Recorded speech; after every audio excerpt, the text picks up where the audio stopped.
Le prélèvement à la source, c'est pour très bientôt, en janvier 2019. On a à peu près compris comment ça allait fonctionner. Pour les salariés, c'est l'employeur qui va s'occuper directement de cette ponction. Pour les retraités, c'est la caisse de retraite.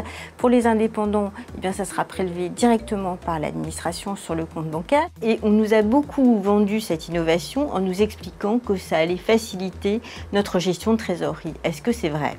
On peut se poser la question dans la mesure où le taux de ce fameux prélèvement à la source va être calculé en fonction des revenus que l'on déclare en 2017 pour l'impôt 2019.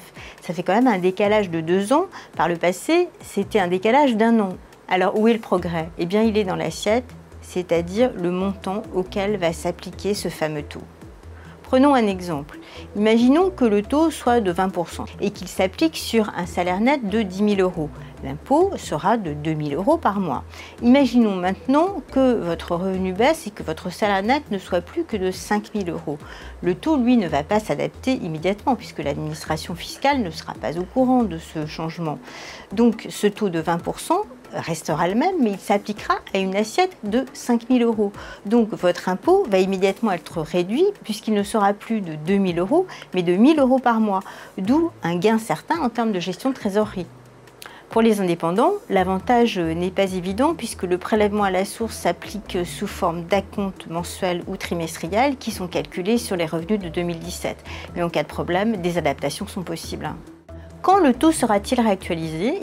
Eh bien, il sera réactualisé chaque année en septembre en fonction de la déclaration de revenus que vous aurez effectuée au printemps.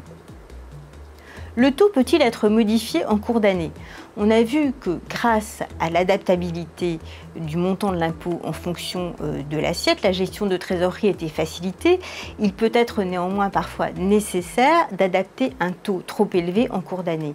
Dans ce cas, il faut aller sur le site de l'administration, impôts.gouv.fr, procéder à des simulations pour voir s'il faut changer de taux. Alors attention, ne choisissez pas un taux trop bas, car en cas de problème, l'administration pourra vous infliger une pénalité de 10%. Idem, en cas de changement de situation, mariage, divorce, décès, naissance d'un enfant, il faudra informer l'administration de ce changement de façon à ce qu'elle puisse procéder, le cas échéant, à un changement de taux d'imposition.